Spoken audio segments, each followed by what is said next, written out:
we're put on this earth and this divine plan, and we're giving this gift of life. And this gift of life has beautiful trees and beautiful humans and beautiful experiences and breath and a body that really feels great and love and children and just all these things.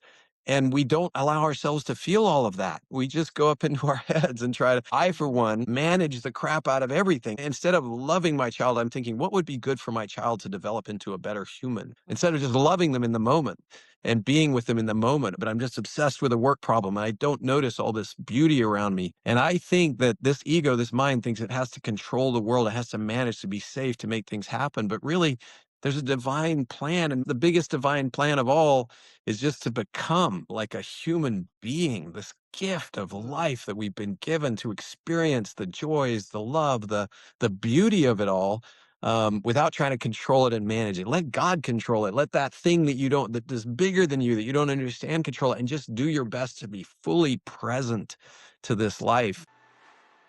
Welcome to It's Not What You Think, the podcast that takes you on a transformative journey to rewrite your story of greatness and reawaken your soul's purpose. I'm your host, Celinne Dacosta, a subconscious mind expert, master coach, and believer in the limitless power and magic that lives within all of us. My intention in this podcast is to propel you into your next level of success so that you are free to create the life that your heart most desires. Through deep, actionable insights, personal stories, and world-class guests, I'll provide you with the tools, strategies, and resources you need to unlock the fullest expression of who you're meant to be in this lifetime so that you can consciously design a reality that is beyond what you could have ever dreamed of.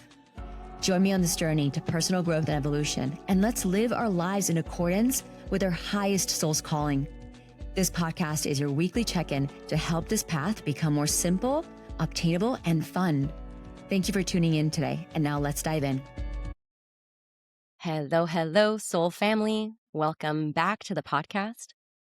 So this season on It's Not What You Think, I'm exploring a question that does not get asked enough, which is, what does it actually cost to build something extraordinary? And what parts of yourself can you risk cutting off along the way? And how do you reclaim them? So I have with me today my friend, ally, Burning Man brother, David Osborn. David has built one of the largest real estate brokerages in the US with over 3,500 agents, over $10 billion in annual sales. He's also the New York Times bestselling author of Wealth Can't Wait, the co-founder of GoBundance, and he started over 50 companies. So by any external measure, he's won the game. But a few years ago, David realized something that stopped him cold. He has spent decades taking care of everyone around him, and there are things that he has learned about his own growth, his own personal development that he's going to be coming in and sharing today, because what David has done is what most people at his level just won't do. He paused, he turned inward, and he began the work of reclaiming the parts of himself that he'd sacrificed to build. So this is a conversation about what success costs and what becomes possible when you're brave enough to come home to yourself. So with all that said, David, welcome to the podcast. I'm so excited to have you. It's so great to be with you, Celine. I'm excited to talk to you. I think you're a wonderful podcast host. Yes. Podcast hostess. Podcast hostess. Yes, there we go. There you go. Although we don't like to gender things nowadays, Celine. We like to stay gender neutral. Hostex. There we go. Hostex. There you go. Hostex. Oh my gosh, a new word. Well done. We invented it today. Well done. We invented it. So David, look, people who are listening to this podcast, they know I go in deep and I go in fast, right? So, and we know each other already. We spoke before this. So if someone Googled you, right, they would see the real estate empire, the best-selling book, they would see GoBundance, like the whole picture of somebody who's figured it all out. But I'm not interested in that version of you today because there's so much more to you. And that's what I'm interested in speaking about. Because what I want to know is, when did you first realize that the man who built all of these incredible things, and you can share a bit more about your journey of actually building them, had a price that he didn't know he was paying? Well, that's a great question. So there's a price that you're paying on the journey that you might have a little bit of in the very back of your mind, a little bit of a alarm bell going off, if you will. But generally, as I was building, I was so focused and so committed that it was mostly unconscious, how hard I was working and the energy I was putting into it and the coping mechanisms I had to deal with all of those stress. So all of that, there might have been a little bit because I've always had this sort of awareness, like we have this like aware being that watches us like our own inner wisdom self. But I pretty much hit the pause, ignore on that, and I just went all in. For me, when I turned a 50 or so, I realized that I was a hypocrite. And the reason I realized that is when I was a kid, I was like 29 years old. I saw that movie, Val Kilmer's The Saint movie. And in the Saint movie, Val Kilmer had a number he wanted to hit. It was 50 million bucks. So he's like, he's doing one last job. He's getting paid 15 million, takes him to 50. And his plan was to retire and be done with whatever crime or sleuthing or whatever he was doing. And I said to myself at that age, I'm like, oh, I'm going to hit a number two. I'm going to double that. So I'm going to aim for 100 million in net worth. And then when I hit that, I'll be done and I'll work on other things. So I'm building my wealth and I'm creating a lot of things and I get better and better at it. And I hit 50 and I've way exceeded my goal. And and I'm still seeing myself work and drive and do all the things, and I get this little like reminder, like a little my that little voice in the back of my head as I'm looking in the mirror one morning looks at me and convicts me and says, "You're a fraud." Because at this point, I could see a path to a billion, and I was wondering what it would take to be a billionaire, and I kind of had it mapped out to age 62, I would hit a billion. Yeah, I had to look at myself in the mirror and say, "You're a fraud. You are betraying your younger self. You told yourself you would hit this number and then focus on other things, and you're not doing that. So what's going on?" And I had to really sit with that and really kind of run in my mind the playbook of continuing to a billion versus going back and reclaiming the parts of myself that I'd left behind and what my life would look like. And I decided to do the second option. I decided to stop and stop chasing wealth and the game and all that significance and all that success, and sort of go back and reclaim the parts of myself that I'd left behind. And that was at age 50. And it took me about 4 years just to stop working because there's so much momentum behind what I was doing that even though I was like, yes, I'm not working, I still got pulled in and I would start and get caught into things.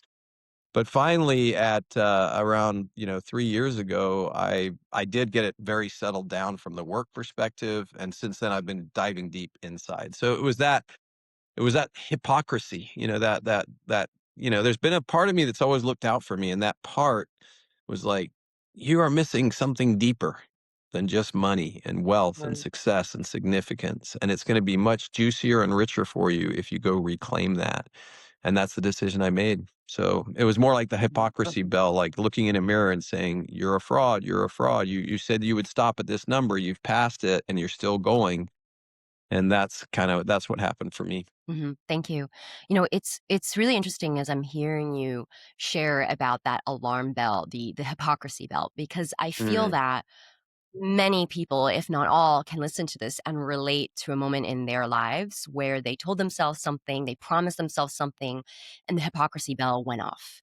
mm, The intuition, or whatever we want to call it. And also, what I know to be true is that not everybody listens to that bell. Some people just keep pushing through it, especially when what's on the table is something that, you know, on material. It's the money, the fame, the typical, culprits: money, fame, importance, significance, and people just keep going. But you didn't, and you stopped at, even one could say, arguably a relatively young age.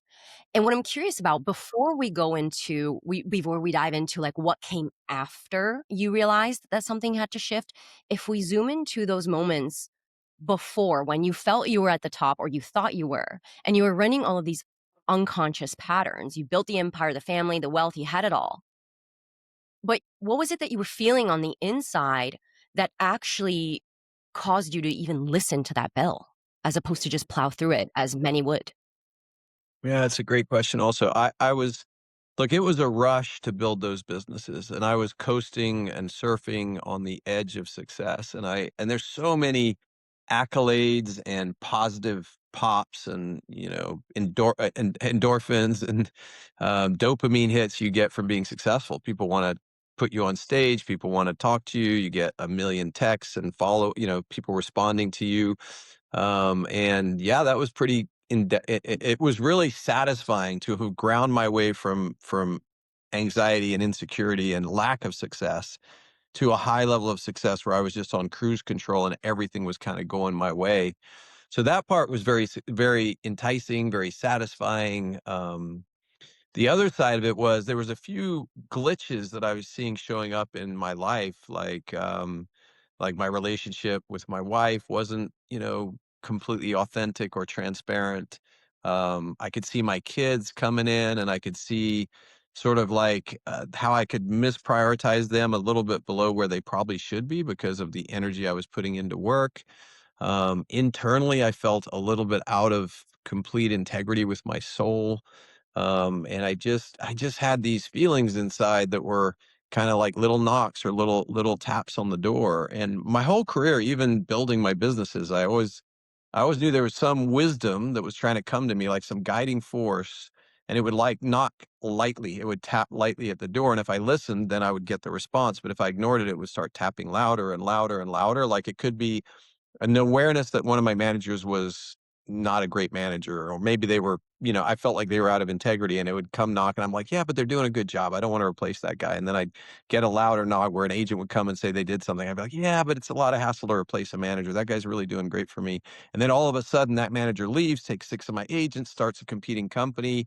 And that's the loud knock. That's where I'm like, oh, wow. Like I had all these warning flags. I got the little knock and then the medium knock, and I ignored it all. And then all of a sudden I get the loud knock and boom, something happens. And Mhm. so it's the same way. Like I was getting these little taps that there's pieces of my inner soul that were out of alignment and out of integrity with wholeness, not like necessarily out of integrity in a cheating or stealing way, but more out of integrity, like for the potential of being a whole human being. Hello, soul family. I hope you're enjoying this episode so far and feeling all the good vibes. Before we dive back in, I want to take a moment to share a special gift with you, something that is near and dear to my heart that can truly help elevate how you start and flow throughout your day. If you've been craving a deeper alignment with yourself, with your soul, your body, your mind, your energy, then I invite you to experience my Soul Alignment Meditation, a free daily practice designed to help you come back home to yourself, to your power, and to your center. In this brief but powerful meditation, you'll learn how to sync your physical, emotional, mental, and energy bodies, offering yourself the gift of soul deep relaxation and clarity. Whether you're feeling a little off center or simply want to lead your day from a place of grounded alignment, this practice is for you. So, if you're ready to move through your day with more ease, purpose, and connection to your truth, you can access the Soul Alignment Meditation by going to the show notes or visiting CelineDacosta.com/Soul Alignment Meditation. It's completely free and designed for anyone who's ready to lead their life from the heart and soul. I can't wait for you to experience this. Now, let's get back into today's episode. And so I just kind of paid attention to that, paid attention to that. Now it helped a lot, Celine, that as a kid, I had a lawn mowing company. So I was the ambitious kid, for sure at a young age, and I loved working. But I also took 2 years and hitchhiked around the world. And when I hitchhiked around the world, I studied philosophy. I had a minor of philosophy in college. So I had these two sides to my personality that I think supported that desire to return back to sort of a more philosophic place of trying to learn and figure from the human perspective instead of the economic perspective. But yeah, those little knocks were there, and I'm really glad I followed them. But yes, it was also very satisfying to be at the peak of success. Beautiful. I'm hearing as you're sharing that you had that philosopher in you, that essence of I'm here for more, was there all along. And then it also sounds like because of your own things that I want to dive into in just a moment, you started to like build on top of that. And yes, of course, the Mhm. results were having great material success. And also there were some consequences, and what I love about your share, David, when you're talking about the little nudges and they kept getting louder, there's this metaphor that I use with my clients. It's called three feathers in a rock. And this was something that actually, I used to wait with the universe. I would just kinda wait until the nudges were really, really strong, and then I would just get hit by a rock, and I was like, "Ow, that really hurt. Why did you throw that at me?" And the universe would be like, "Well, you weren't listening." And so I made a deal with the universe. I said, "Look, send me 3 feathers, tickle me gently, thrice, and if I don't listen to you 3 times, then give me the rock because maybe I need it." And so it just reminded of how yeah, of course. So, like, how it louder and louder and louder until we listen, and I'm hearing that you actually listened as opposed to, what can also happen with some other people, which is, "Oh my gosh, I'm a victim again," and then they kinda, like, churn into this cycle of constantly being hit by a rock and not knowing why, like, life keeps giving them rocks, and then believing that life gives rocks to people, right? And so, when we look at your, you and I have done a podcast where we went full out on your story, but just so for whoever's listening who's getting first exposure to you, when we look at like why do you feel that you even got to this place where you're so driven to have success? Like, what about the way that you were raised, your childhood, the way that you were formed?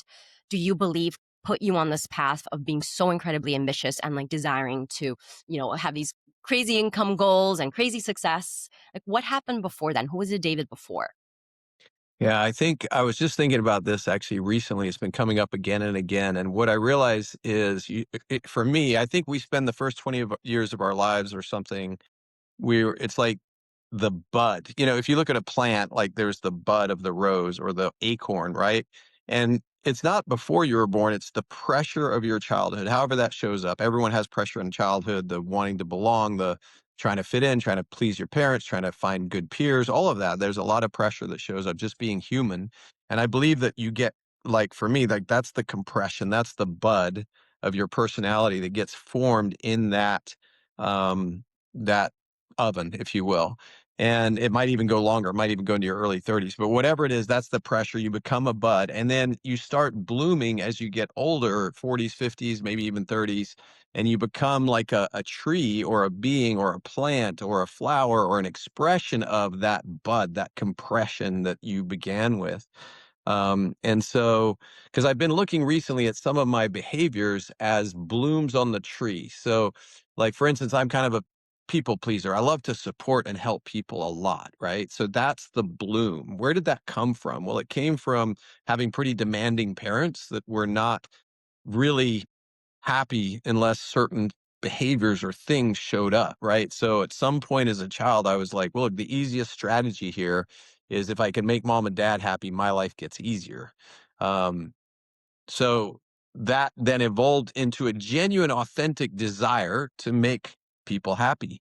And so that shows up in my journey as like I've let you stay at my lake house a couple of times, like just a generosity of spirit that is almost excessive that showed up in my personality. So that's the bloom of this bud of this compression. Now, within that same compression, there was like a little rebellious side of me that was like, yeah, I'll please you. And at the same time, I'm going to go do this or I'm going to go do that without you knowing. And that showed up in my rebelliousness in my teen years, where I started smoking pot and I got thrown out of a couple high schools. So there was like, okay, I'm going to please you, and then I'm going to run my own program over here. So that's another part where I have this capacity to express one way and show up one way, and meanwhile I've got another piece that's like running another program as well. So it's another bloom from the bud of the pressure of my childhood. So I think we are very much shaped by what we experience, which is why so often, a friend of mine recently said at a private equity firm, we look for three things in our hires. One is that they're an immigrant.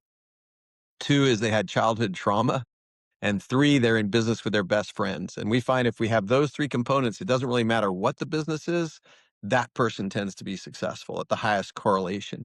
So let's say for me, I would say that I'm not really an immigrant, but I lived overseas until I was 14. I lived in England and Germany because my dad was military. Definitely a very strict, my dad's a Green Beret. You shouldn't really have to say more, and you can picture all the trauma or the behavior that a Green Beret would have raising their son, and that would be a pretty accurate description. You could pretty much guess. So there's like the trauma, the compression of dad wanting me to be the strongest man and wanting me to be the best man and not tolerating weakness, not tolerating emotion. And my mom, who grew up during World War II, who's English, And you can imagine like the austerity she had to live with and the sacrifice and how that shows up in her life. And then you pour that into a child who's coming in under those two vines or those prior blooms of human beings. And yeah, so all of that compressed into me and that showed up in my work. So then I'm journeying through my 30s, and I'm even though I have a philosophical nature, there's a part of me that like wants to get stuff done, wants to please, and wants to like not have, you know, the scarcity my mom grew up with is kind of in me. Like we have to have success, we have to have money. The discipline and aggression of my father's kind of instilled into me of command and lead, and so all of that shows up. And then the strongest driving core of this bud in me was the desire never to be under the authority of a person again. My dad was so strict, and he was loving too, but he was very strict, a little bit violent. So you can imagine like there's this kid and he decides I'm never going to be under anyone's thumb ever again. So that's like in that bud there's this driving force of never being under somebody else's thumb. So all of that explodes and comes out through my life in like work, running my businesses with austerity, meaning they were profitable, having the willingness to lead, the willingness to deal with a lot of heat because I dealt with a lot of heat already as a child coming up through that experience. And then a drive like to never to for freedom, like a drive to never, and I equated freedom with wealth. So I decided the way I was going to never have to answer to anyone was if I had enough money. And you know what? It's kind of true. I have a lot of money. I don't have to answer to almost anybody except my wife, and some other people in my life, my kids.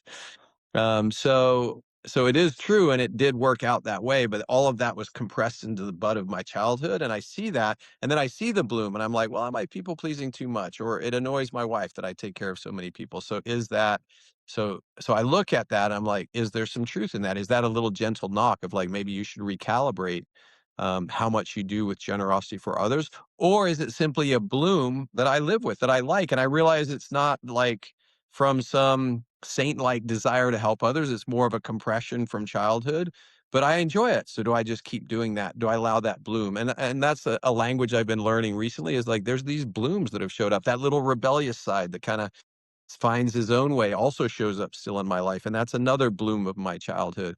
And is that healthy for my relationship with Tracy or my relationship with myself? And what does that look like? And can I prune these blooms and make them more effective while still honoring them and being grateful for their source? So that's kind of what I've been like playing with in my mind of how I've showed up in life and how to recalibrate who I am as a person. Gosh, I love this bloom metaphor. It's so cute. Like I can literally see it in my mind as you're Mhm. describing it. And what I'm hearing with what you're sharing is, you know, our greatest gifts, our greatest traits are also where the challenges are. It's two sides of the same coin.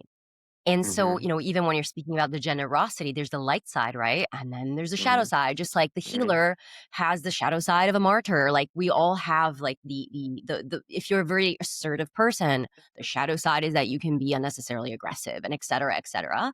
And so what Mhm. I'm actually hearing, even as you're sharing and you're looking back, and it makes total sense why you tapped out of the game and entered a new game, because you can actually see that looking back, all of these conditions that you had around your childhood and your parents and the way that essentially you were cooked, the way that your soul was cooked at home, it Mhm. like created this pressure cooker where you kind of, or the bloom where you popped out. And yes, there were aspects of you that unconsciously were like, I need to prove my dad, or whatever the stories were, like, I need to do this. I need to show I nobody can ever put me under the thumb again. Like there's the narratives, the stories that run unconscious that are informed by how Mhm. we grew up and the ways that we felt limited or stuck or little when we were young. And we want to kind of like break out of that so we can have some kind of catharsis.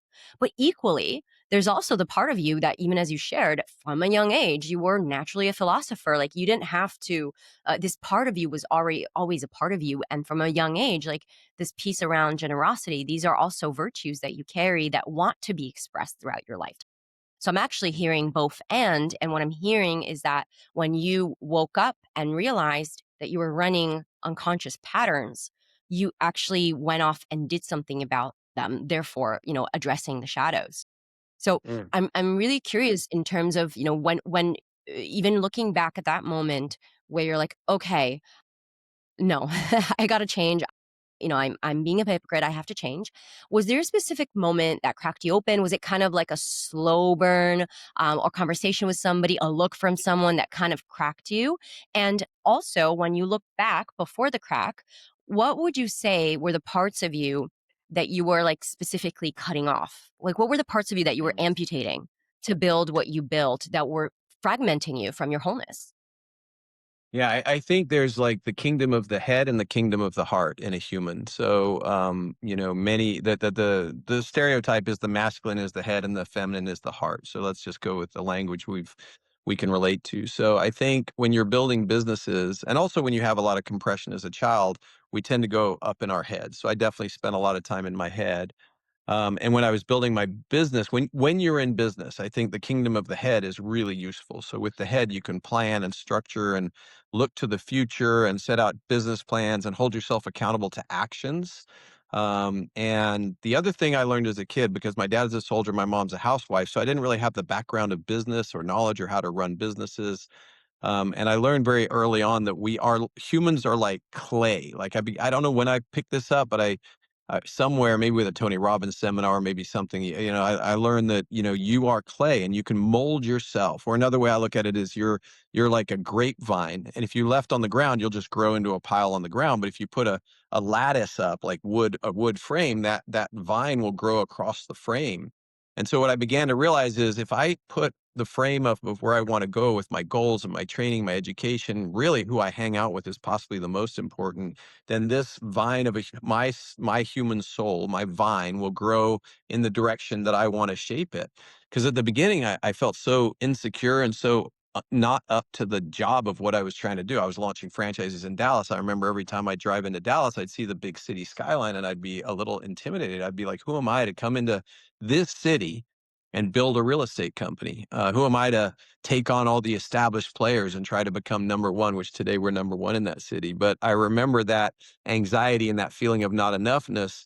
And then I saw that if I could just lay these lattices down and keep exposing myself to Jim Rohn and to teachers and to wisdom and to leaders, that I would be able to become somebody different than I was at that time, become more than I was, and that would lead me to my success. But on that journey, also, of course, like if you're a sports person or you're an athlete or anything, you realize like I have to train, I have to prepare for the game, I have to, have my goals, I have to be kind of obsessed about my goals. So all of this is in the head. It's not really a feeling state, it's more of a head state. And so the biggest sacrifice I made was a lot of feeling in the heart. Like, so I would just go and go and go, and I would push myself. I look back at how hard I pushed myself, and it was hard. It was like, 13, 14-hour days, working 7 days a week.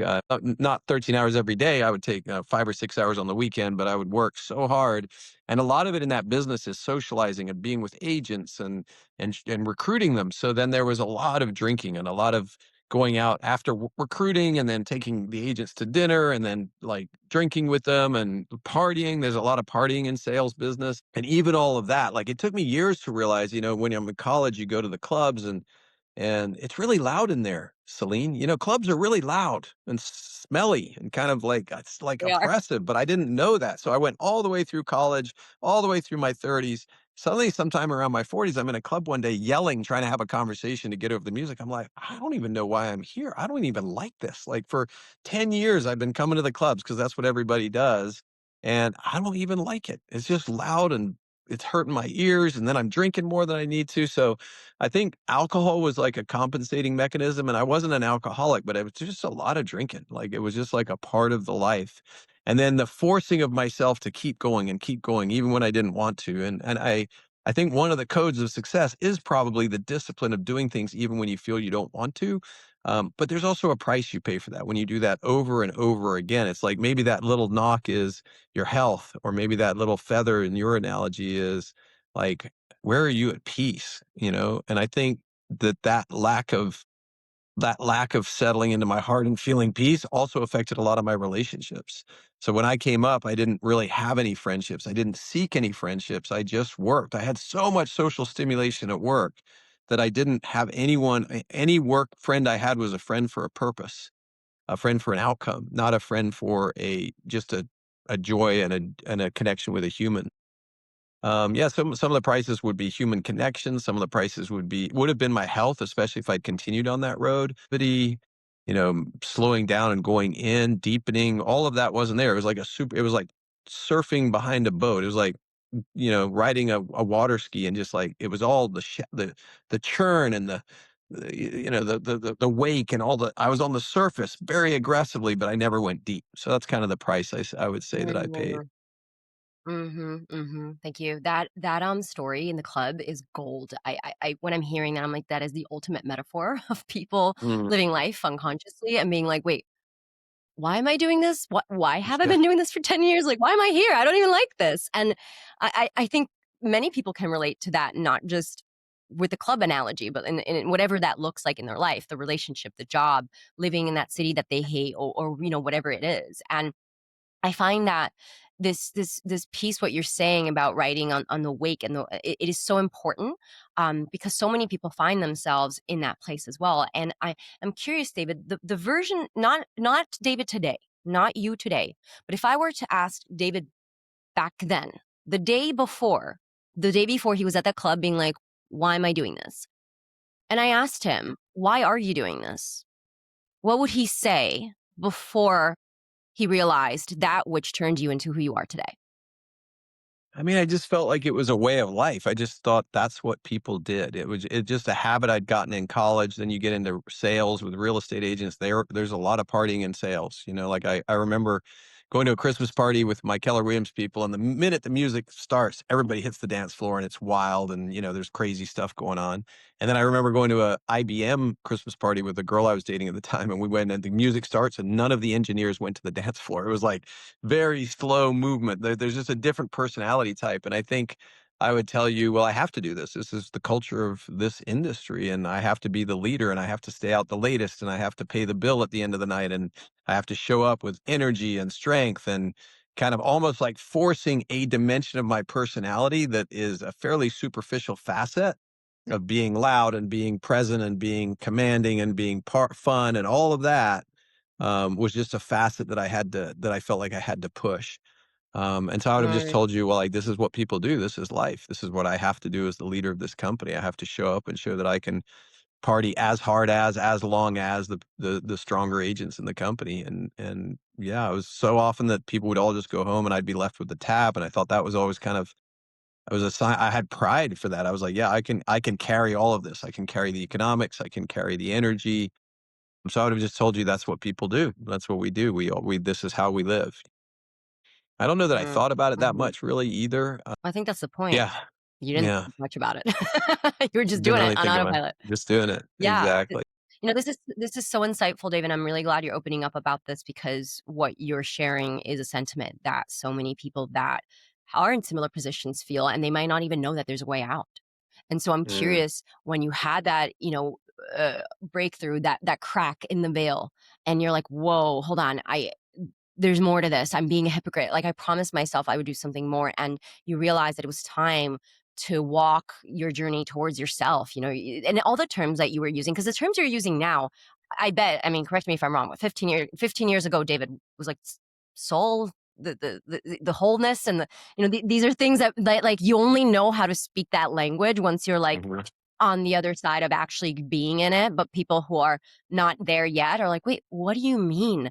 So I really want to demystify this for anyone who's listening and might be at that like threshold moment of like, "Oh shit, I'm listening to what David's saying and I'm really relating and connecting, but like, and so the part is okay. So you made a decision, and you said, "All right, I'm taking like a different journey in my life. I need to go inwards." But and you said it took you like 4 years just to kind of be able to like get that decision on the ground. And so I'm curious about what were the inner, the inner game fears the inner stuff that you encountered that you had to work through in order to really set yourself on this path.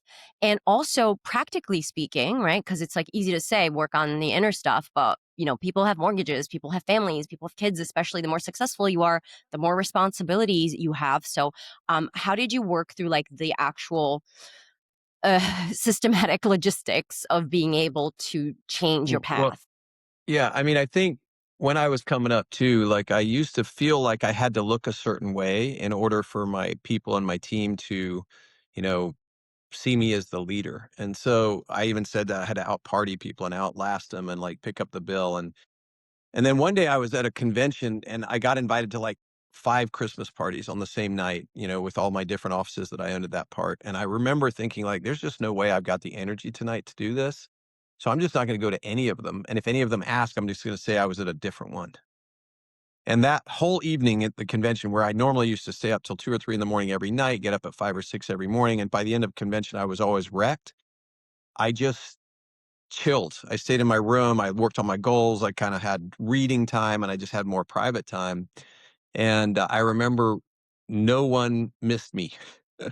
So all that story I had in my mind that I had to be the one like doing all this, nobody missed me. They all had a great time. There was a few people that said, "Hey, we wish you were there," but there was no like consequences. And I was like, wow, that was a false premise that I've been operating on. Actually, I don't have to do any of this stuff. And I don't ever have to go out and party again. And I kind of like dialed that back from that one experience to almost zero. I just stopped doing it because it was a lot of energy and a lot of effort. And then as far as so that was the beginning of this like evolution as a business leader and realizing I don't actually have to be that one. I can be a different, I can hire people that are like the social animals, but I can then just kind of keep working on my plan. And then the second component would have been like, if you're asking, was it a knock on the door? I think when I hit the goal I had for net worth, rather than being excited, I was a little bit, depressed. I was deflated. I remember I was at Jackson Hole witnessing the full eclipse of the sun, whatever year that was, and I realized I'd hit my number. I'd hit this goal I had, and I remember instead of being, like, thrilled that I'd finally hit this lifetime journey, there was, like, an emptiness inside of, like, "Oh, well, what do I do now?" Like, I don't know what to do, and I kept hoping that I would decide I wanted to bring shoes to the shoeless or feed the hungry, or, like, something would be like, "Now your next phase is this charitable process." And I'd done charity a lot in those days, but none of it was, like, the same energy or the same thrill or the same calling as the business had been. So I remember like for 6 months, I was in a bit of a funk. I'm like, I don't really know what to do. And then I came up with a false premise. And the false premise was I'm going to double my net worth and give away half of it. So I'll make another 100 million. I'll give away 100 million. And that felt to me at that time like an answer. But in reality, as time went by, I realized that was also false. Like it was, so it kind of inspired me for a few months. And I was like, no, that's not really landing for me. Like I'm out doing the thing. But what I'm noticing is it's like playing a game of Monopoly that I've mastered. And I'm just playing Monopoly over and over and over again. And Monopoly gets boring when that's all you're playing. And even though I knew all the structures on how to build a business, and the other hard thing about being successful in business is you get paid more and more and more proportionally the better you get as time goes by. So in your 20s, you're working 14 hours a day, you're working 60, 70, 80 hours a week, but you're not getting paid for it. You're getting paid way less than you should be, especially when you own a business, because when you own a business, you're actually right, you get to work all week and then write the check that goes into the business. You don't receive the check. So there's like the 20s are like that. Then the 30s, you start making money. It's pretty fair. You're getting paid well, or at least I was. My businesses were making money and I'm also working really, really hard. And then in my 40s, now I have a lot of knowledge. I've got a lot of success. I built this equity, and now I'm getting overpaid. So in my 40s, suddenly I'm getting paid probably more than I'm actually worth because of all the work I did in my 20s and 30s. And that continues. So when you hit your 50s, if you keep grinding like it doesn't end. It keeps exponentially multiplying. So when you decide to stop in your 50s, as an entrepreneur, you're in your peak reaping years. You're in if you've done what I've done, where you built a bunch of businesses, you're able to reap from what you've built at a very high level compared to what your time would actually be worth. So stopping, I was meeting with a guy the other day, he's 53 and he's killing it, absolutely killing it. 5 billion under management in his VC fund. And I said, well, what's next for you? Like, what are you going to do? I think he might've been 58 actually. Regardless, he said, our company has a retirement policy at 60. I'm like, well, what will you do when you retire? And he goes, well, I'll start another commercial enterprise, but I'll be the chairman instead of the CEO, and I won't work 80 hours a week anymore. And I was like, wow, like that resonated. That reminded me so much of the younger me. And this guy's brilliant. So he's a whole nother level than me. He's probably going to be a billionaire and all the rest of it. But I was like, yeah, I get it. Like that's right where I was. Like everything was about commercial success. And if you're still working 80 hours a week, I mean, great for him. Maybe it's the perfect life for him. But to me, I was like, there's so much more. There's like consciousness and, spirituality and depth of a human and like all of these things that I'm curious about.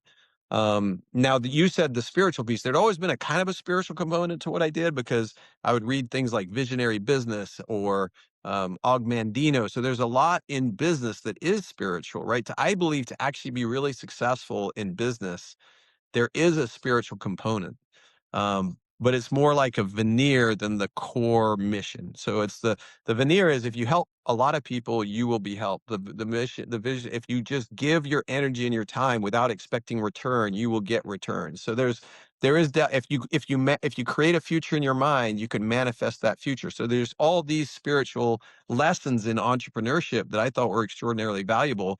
But what it doesn't give you is going back, or it didn't, there's not really much reason to go deep into your own core and see what is the engine or at the core of this bud. There's not a reason really to go back and think about, how you could touch the world, how you can change the world, how you can change other people or touch other people's lives. There's not like the depth, but there's definitely a spiritual veneer in that, which I enjoyed also. So, yeah, I mean, I can't say there was like a defining moment. I didn't have a health crisis, and I'm glad about that too. That I didn't need the hard knock or the rock to like reset me.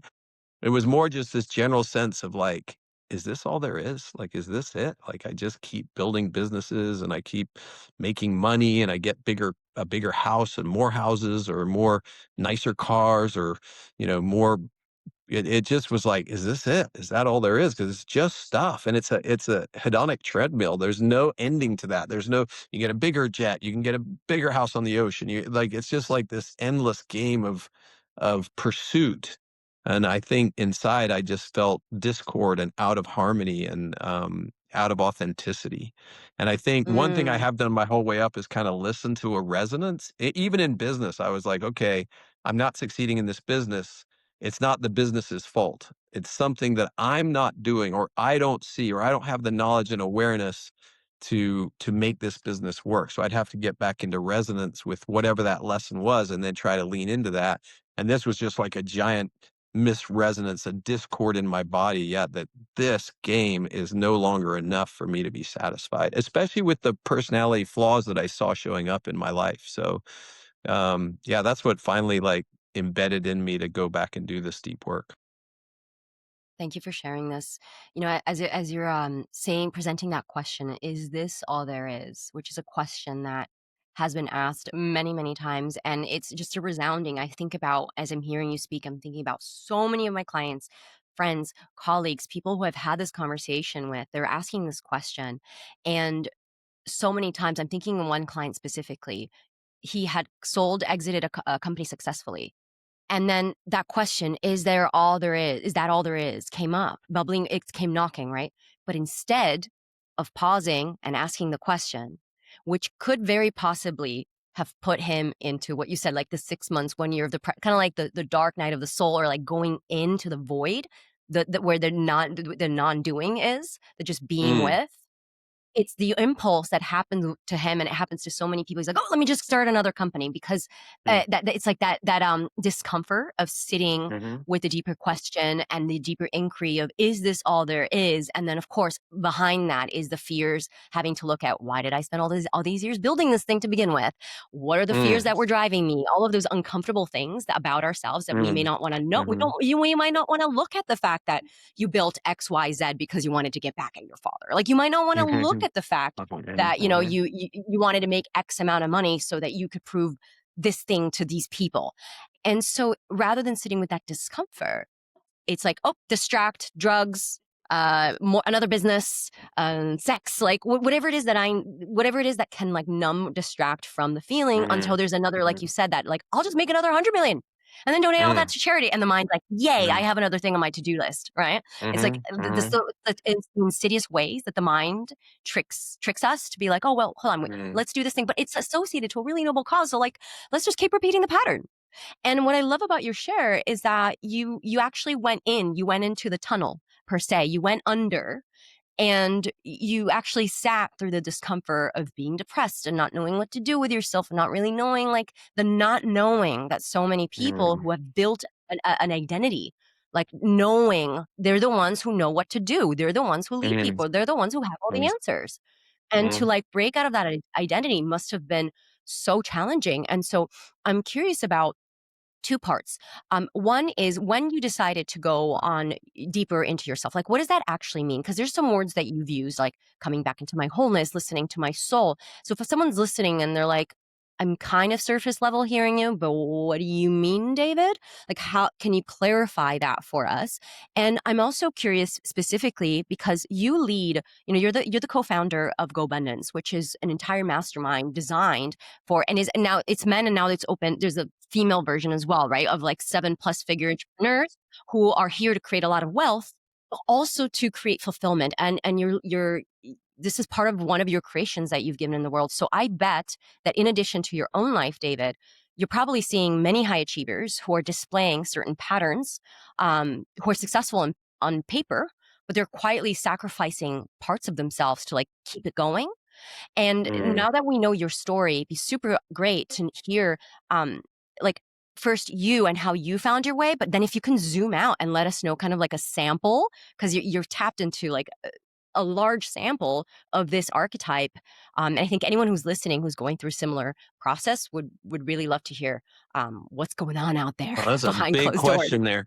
That was a big one. Big ass question. So, yeah, I think if I look at the the journey for me, I realized is that there was this inner landscape that hadn't been explored. Like on the earth, they say we've explored all the land, but we barely know anything about the depths of the ocean. At least I've heard that. I don't know it to be true, but and I felt like what the journey has been and where it's gotten really exciting for me is that the inner landscape is deep and complex, and there's a lot to learn and a lot to study and a lot to gain from it. And I would say it's a journey from the kingdom of the head back to the kingdom of the heart. And I think, like many entrepreneurs, I cut off a lot of feeling. Like a lot of men in particular, we're taught as youngsters, don't cry, don't be sad, just be bad feelings are not allowed in here. Like that's certainly the space that I was raised in. So coming back to the kingdom of the heart is it's a journey of inner work, it's therapy, it's breath work, it's experiences in community that take you in.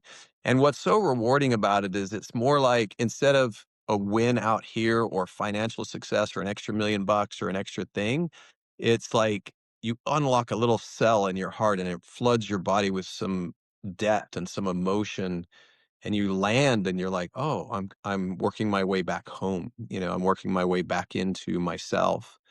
And it's a much slower and less it's not like wake surfing behind the boat. It's more like scuba diving gently deeper into your soul. And each little unlock floods your body with this sense of love and connection, and it's really rewarding, but in a very personal way. There's no external rewards. There's no, and then you'll note I've noticed like my relationships getting deeper. And I think in many ways I built all my business from intellectual strength, and I developed a lot of intellectual strengths while I was emotionally stunted or emotionally immature. And now I'm just like raising my emotional maturity. I'm like raising up the inner David that put a lot of stuff into a closet and closed the door so he wouldn't have to deal with those emotions, or that part of it. And so, yeah, the how of it is just, you could imagine it's just all the work. Like I'm, from meditation to silence retreats to therapy to a lot of like um, somatic type therapy of going inward and figuring out what made the pieces tick. And like maybe other people aren't as screwed up as me, but the parts of me that were not functioning, even though I was a highly functioning human, as I heal those, it's so satisfying. It's so satisfying to look at like, okay, here's a behavior that I have, like an addiction.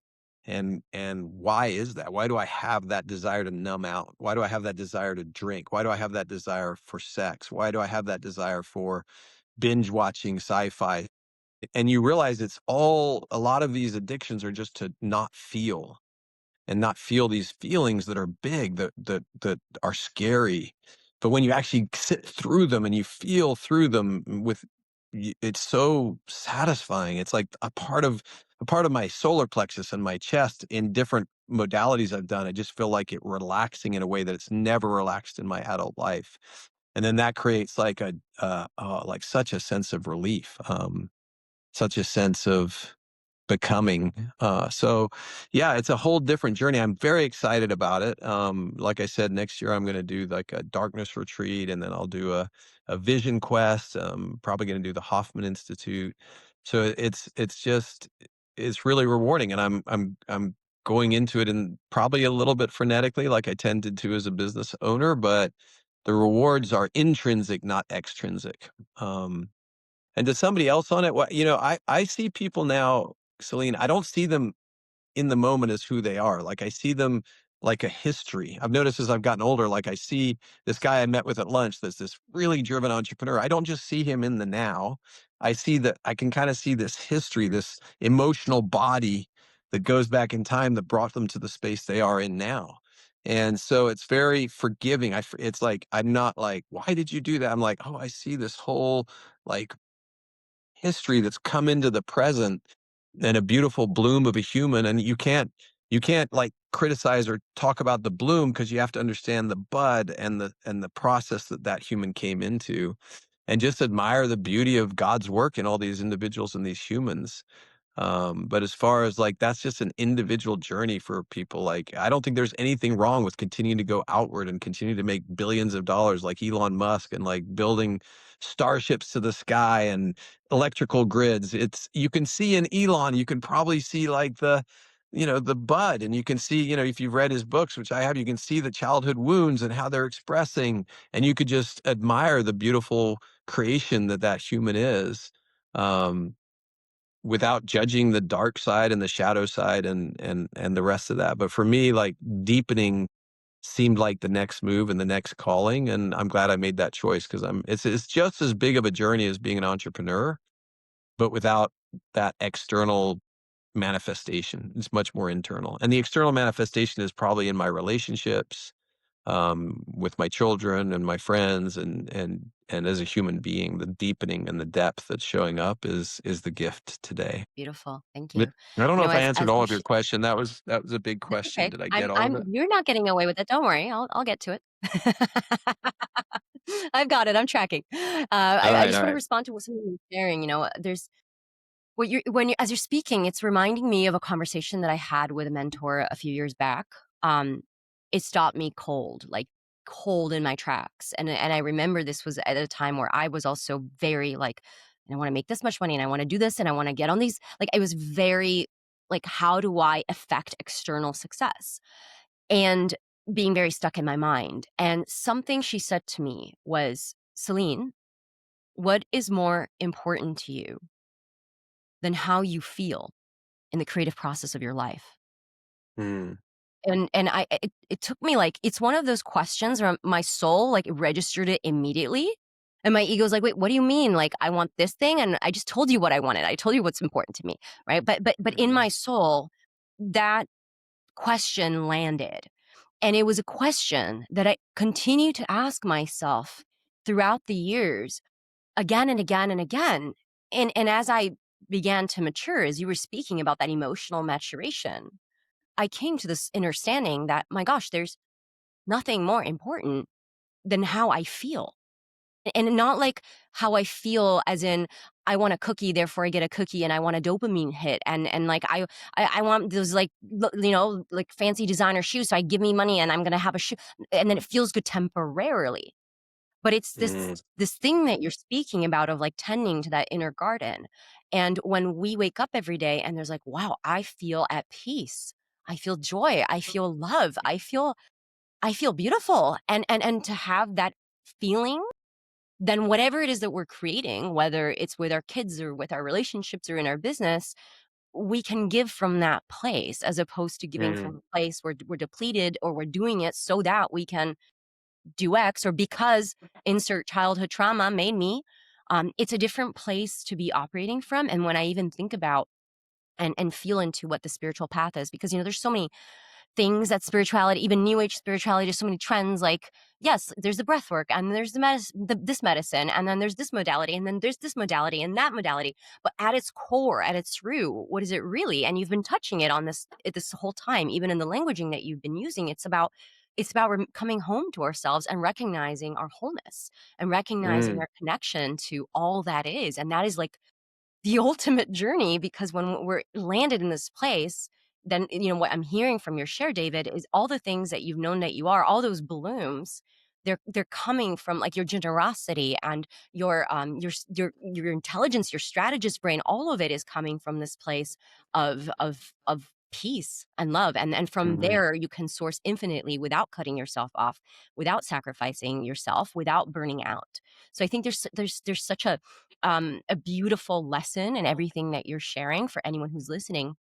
And I'm curious, on that note, like, how do you make decisions differently now? Like, what does it look Mm. like now to choose with integrity of your soul, using your words, without cutting off a part of yourself? Like, what does that actually look like practically in your world and business?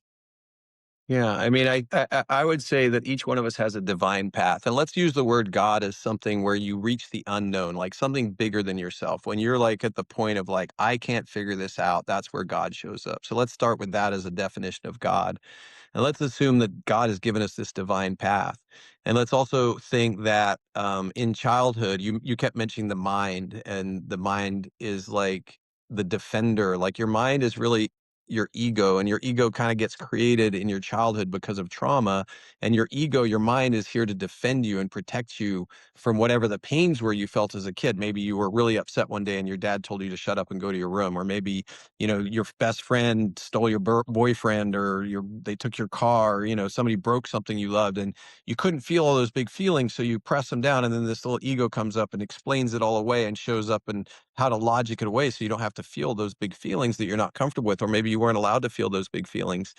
And so God has you on this path, and the mind shows up and is like, for me, my mind, my ego is very strong, and it's defending. I realize it's defending and protecting me, but it's also robbing me. It's also stealing from me the full experience of a human, of being in my body. And I think when you think about, we're put on this earth and this divine plan, and we're giving this gift of life, and this gift of life has beautiful trees and beautiful humans and beautiful experiences and breath and a body that's really feels great, and love and children and just all these things. And we don't allow ourselves to feel all of that. We just go up into our heads and try to, I, for one, manage the crap out of everything. I'm in my head managing this. And instead of loving my child, I'm thinking, what would be good for my child to develop into a better human? Instead of just loving them in the moment and being with them in the moment. Or maybe I'm outside and there's this beauty around me, but I'm just obsessed with a work problem, and I don't notice all this beauty around me. And I think that this ego, this mind, thinks it has to control the world. It has to manage to be safe, to make things happen. But really, there's a divine plan. And maybe the biggest divine plan of all is just to become like a human being, this gift of life that we've been given to experience the joys, the love, the beauty of it all, without trying to control it and manage it. Let God control it. Let that thing that is bigger than you, that you don't understand, control it, and just do your best to be fully present to this life. Mm. And I think that's what I've been seeing on this inner journey, is how much my mind controlled me, how much my defenses controlled me. And I'm so grateful to that. I'm like, thank you, mind, thank you, ego, for protecting me. But like, let's change the language, let's change the narrative, let's change the music, and let's go inward and feel. And the way it shows up for me is like when I'm with my kid now, I'm really doing a much better job of just being with that kid. Like, I'm being like, "Oh, what do you want? Let me see you." Instead of when he's upset, instead of like, "Okay, suck it up. You gotta, like get." I'm like, "Oh, I can see you're really sad. And then, do you need a hug? Is there something you could get right now?" Or when I'm watching him skateboard or my daughter play music, I'm like just in awe and loving the experience of him learning, his excitement, or her developing, singing and playing guitar and taking the risk to be on stage. And with my wife, or my friends, I'm just learning to sort of drop in and really connect with them on a human level of being fully present, not trying to get anywhere. And then in my business decisions, I think what it's happened mainly for me is like my greatest joy now is watching the guys that work for me become amazing human beings. Like one young man, Matt King, has just been flourishing, and just seeing him flourish. And he put together a deal that could be an amazing deal. And just watching that, I'm like so proud of him. I have such a heart for his success. Um, and then the gratitude that started to show up in my life. Like I didn't used to have nearly so much gratitude because I was so busy pushing on to the next thing. I'd accomplished something. It wouldn't mean anything to me. I was already on to the next thing. There was like really very little satisfaction in the arriving or the getting. And now I've just got such gratitude for how much I've been blessed with, and the opportunity to be in a human form, and the luxury of being able to look inside of myself and figure out the pieces and why. Like so few people get that luxury. If you're in survival, it's almost impossible to stop and look inside and say, why are you in survival? Because the woman with four kids who's single, living in Mexico City, who's cleaning houses for a living and working, she doesn't have that luxury. She never gets that opportunity. And it's such a gift, and I'm so grateful, and I hold it with such honor and gratitude that I'm able to do this journey. And then yeah, and then figuring out ways to really genuinely help, like the kids in Nepal that we've chosen to support, and just kind of trying to figure out how to show up in life with a bigger heart for making a difference and being genuinely present to people in life. So that's how it's a beautiful process, and I'm very near the beginning of it. I've put 3 years in, or 7 years technically, but it's so enriching. I just feel a shift in my body to more fulfillment and more presence and more. Um, yeah, I think presence is the right word, just presence with people and with moments. Mm. You know what I just learned about you? Mm, Among many things. But, I actually the question that I had asked you that went unanswered just got answered in this transmission that you've shared with us in a way that I wouldn't have known how to ask the question.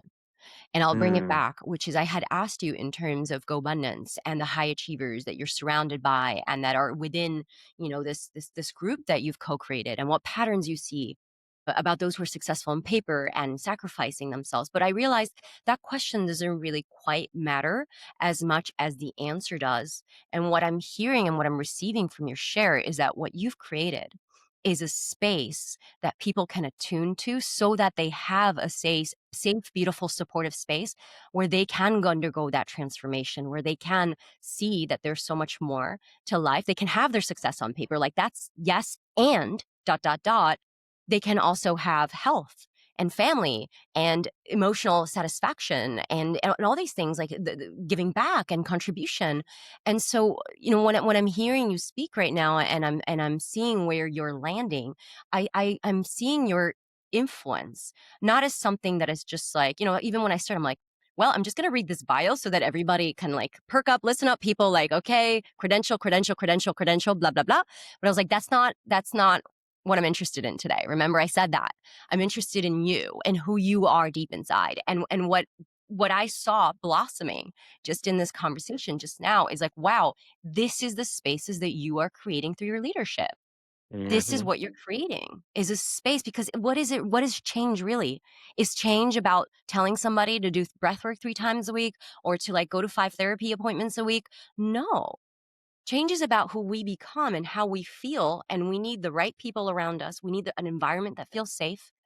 And we need to be led in a space where the leader has gone through the very thing that we want to go through.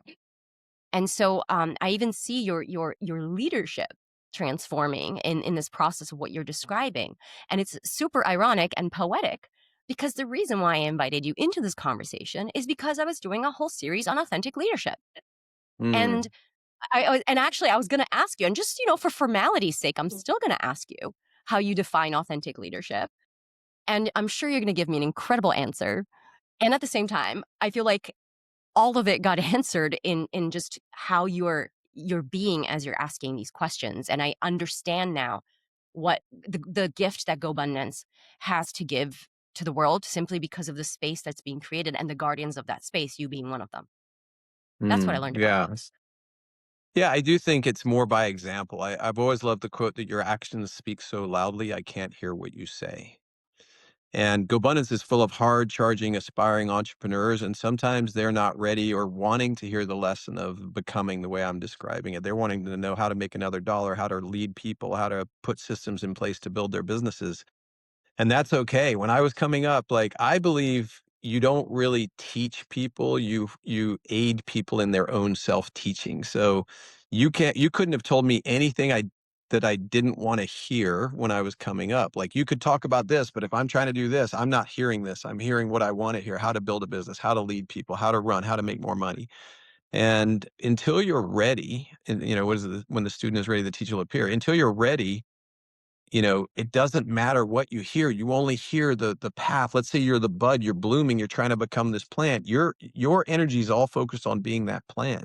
So I don't actually believe you motivate people. You motive aid people. So when they have already their journey, their drive, you can shed light that enables them to get there faster. So the way I lead and what I think authentic leadership is being the truth of you on your journey at that moment and sharing that with as clear a transmission and as open a heart as you possibly can. And I'm in a different place today than I was 10 years ago. It's a more mysterious place, it's a less certain place. 10 years ago, I was dominating, I was killing it, I had mastery of myself. I felt like mastery of myself, meaning I could make myself work and do tasks and drive towards outcomes. And I felt like that was, I was like a peak conditioned athlete with great respect for myself because I'd worked really hard to get there and what I could influence in the world. Today, I'm more like an early entrepreneur on the becoming of a human. So I'm in the earlier phases of coming back to myself. And I don't want to tell anyone they should do this. I wouldn't dream of saying, you should do this.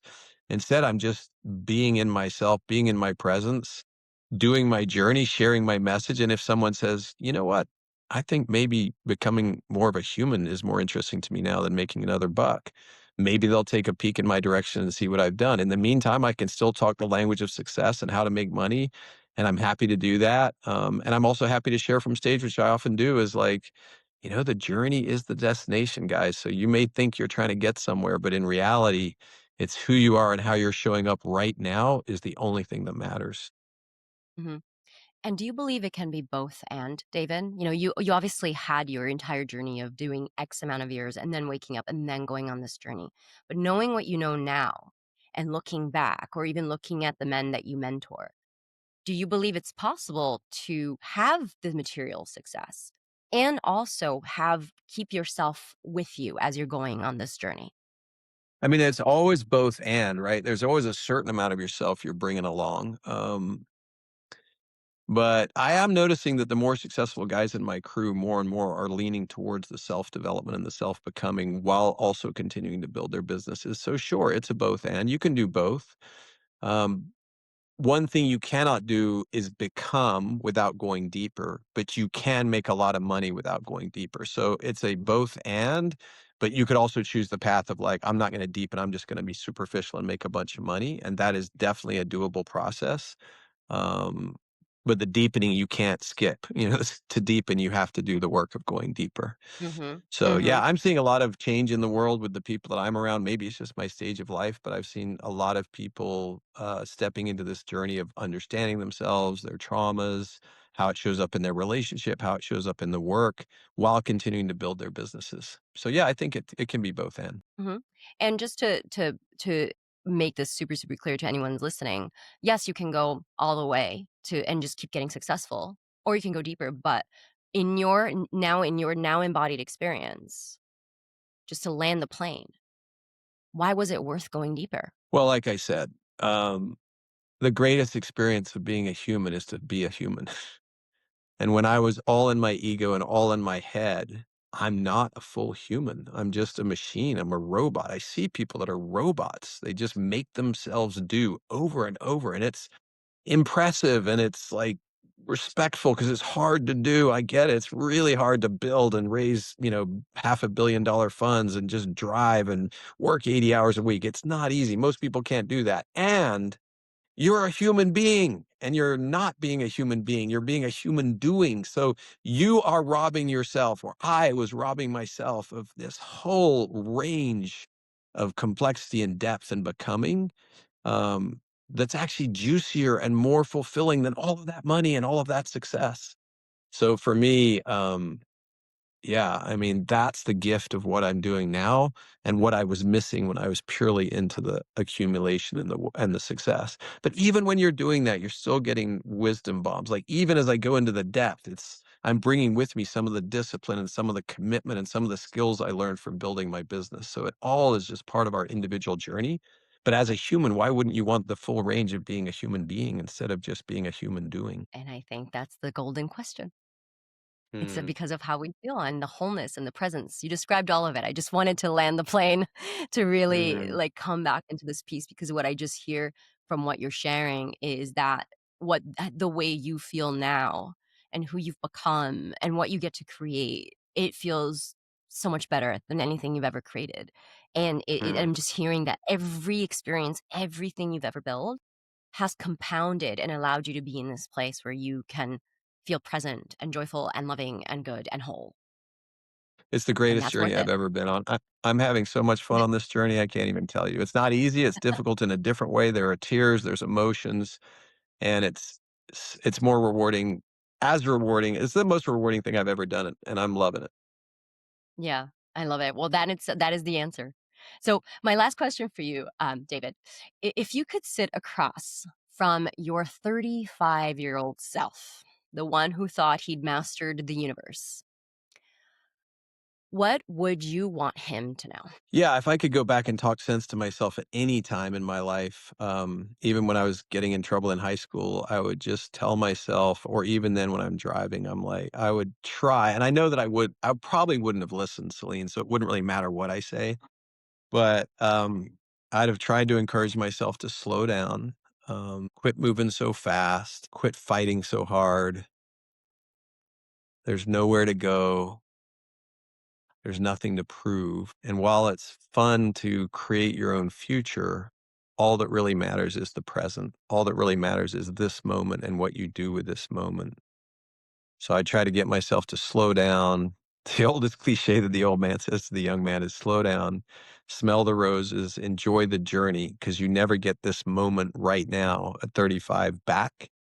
So enjoy that moment and enjoy the next moment and enjoy the next moment and be more present to your entire body, not just the future that you're leaning into. Yeah. Just be more present, slow it down, really enjoy the moments. Yeah. Well, your 35-year-old self might not have listened, but my prayer is that there is a 18, 20, 25, 30, 35, 40, 45, 50-year old something, insert number, here Mm, listening who is. yeah. Yeah. Amen. Amen. Well, thank you for going really deep with me, David. I'm so glad we did this again. This is really what the authentic leader is about. It's not the highlight reel, but the real cost and the real reclamation. So, without further ado, is there any final words you want to leave the listener with after taking that journey, or we leave it here? Mm. I mean, God bless everyone. My greatest joy is watching people thrive and become, and I think the way to becoming is to listen to your inner voice and listen to the guiding light of your divine path. And my encouragement is to everyone to slow down, sit down, meditate, and listen to what your soul is trying to tell you, and then do that, whatever that is. I love it. Beautiful. Thank you so much, David. Such a pleasure. And for those of you listening, if you want to find David, I will have all the information in the show notes. Let me know how you love this episode. And David, thank you so much. This was so beautiful. So much fun to be with you, Celine. Thank you. Thank you, beautiful humans, for tuning in to today's episode of It's Not What You Think. If you loved what you received today, make sure to subscribe so that you don't miss out on future episodes, and leave us a review on Apple Podcasts, as it helps us reach even more amazing listeners like you. If we aren't already connected on social media, come receive even more tips and inspiration by following me on Instagram at Celine DaCosta, or visiting my website at CelineDaCosta.com. After listening to this episode, I invite you to take a few moments to reflect. What stood out to you? What were your key takeaways or breakthroughs? And if there was one action step you could take from this, what would it be? Thank you again for joining me on this journey. I'm sending you so much love, and I can't wait to connect in the next episode. Until then, keep sharing your unique gifts and living out your most magical life.